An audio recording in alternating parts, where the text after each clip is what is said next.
జై సద్గురు బ్రహ్మరాజుకు జై. మనసుగొండ పాపయ్య గారి ప్రియ శిశురాలు మండ్రమ్మ గారు వార్షిక ఆరాధన సందర్భంగా వచ్చిన గురువులకు, గురుభక్తులకు, సభా అధ్యక్షుల వారికి, ఈ సభను అలంకరించిన పెద్దలందరికీ జయ గురులు చెబుతూ, మరి ప్రతి మానవుడు పుట్టినది గిట్టిన మొదలు దుఃఖమే. జన్మ దుఃఖం, జరా దుఃఖం, జాయా దుఃఖం, సంసార సాగర దుఃఖం, పునః పునః తస్మై జాగ్రత్త జాగ్రత్త అంటున్నారు. అంటే జన్మలో దుఃఖం ఉన్నది, పెరగటంలో దుఃఖం ఉన్నది, మరణంలో దుఃఖం ఉన్నది. ఈ దుఃఖము నివృత్తి కావాలంటే గురువు కావాల్సింది వచ్చింది. తన స్వరూపము తనకు తెలియక దేహమే నేనని, దేహిని కూడా తెలియక దేవుడు ఎక్కడో ఉండడని ఆలోచన పడే అజ్ఞాన దిశలో ఉన్న మానవుడు గురువును చేరినప్పుడు తన స్వస్వరూపాన్ని తెలుసుకోగలుగుతాడు. అందుకనే ఏమన యోగి అన్నారు, అయ్యా గురువు లేని విద్య కూడదెవనికైనా, అదునుకైనావా నబ్బకైనా, తాళంబు చెవిలేక తలిపెట్లో వచ్చురా విశ్వదాభిరామ వినురవేమా అన్నాడు. గురువు కావాల్సింది వచ్చింది. గురువు అంటే అంతా గురు స్వరూపమే. తల్లి గురువు, తండ్రి గురువు, లౌకిక విద్యలు నేర్పే అనేకమైన విద్యలు ఉన్నాయి. మానవుడు బతకడానికి, భుక్తికి వృత్తిలు నేర్పిన గురువులు అందరూ అనేకం గురు స్వరూపమే. కానీ సద్గురువుని ఆశ్రయించి సద్గురు సేవ చేసి తన స్వరూపాన్ని తెలుసుకొని తను దేహము రెండు పేదములుంటేనే పలుకు వస్తుంది, ఒక్క పేదం ఉంటే పలుకు రాదు. అందుకనేడా మరి జ్ఞానము అజ్ఞానము అంటే, అజ్ఞానం అనే దేహము, జ్ఞానం అనే శరీరములో ఉన్న జ్ఞాని ఆత్మతత్వము.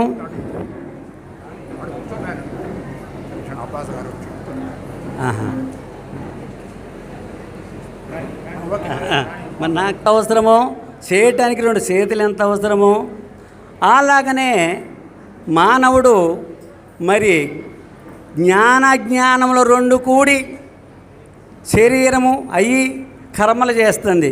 కర్మే జన్మకు మూలం, జన్మే కర్మకు మూలం. అందుకనే పెద్దలు అన్నారు, కర్మమున బుట్టు జంతువు కర్మమున జడును, కర్మము జనులకు దైవము, కర్మము సుఖ దుఃఖములకు కారణమదిపా అన్నారు. అయితే కర్మ ప్రతి జీవి చేయాల్సిందే. కర్మ లేకపోతే ఈ జన్మ తరించడానికి అవకాశం లేదు. జీవన ఆధారం కర్మ.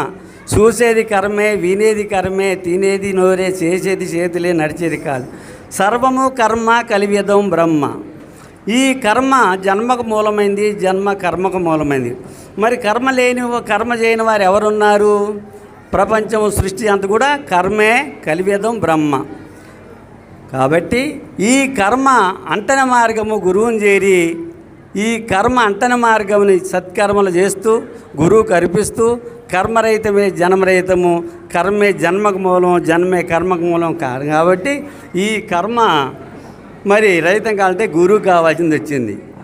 గురువు లేని విద్య కూడదెవ్వనికైనా, అదునుకైనా వా నవ్వకైనా, తాళంబు చెవిలేక తలిపెట్లో వచ్చురా విశ్వదాభిరామ వినురవేమా అంటే ఆ గురువు కావాల్సింది. గురువు లేకపోతే వేది లేదు. అంతా ఈ సృష్టికి మూలమే గురువు. ఈ సృష్టి మూలము బ్రహ్మ, విష్ణు, ఈశ్వరులు, సకల చరాచర జీవులు, అండ పిండ బ్రహ్మాండం అంతా కూడా గురు స్వరూపమే. గురువు తర్వాతనే అన్నీ.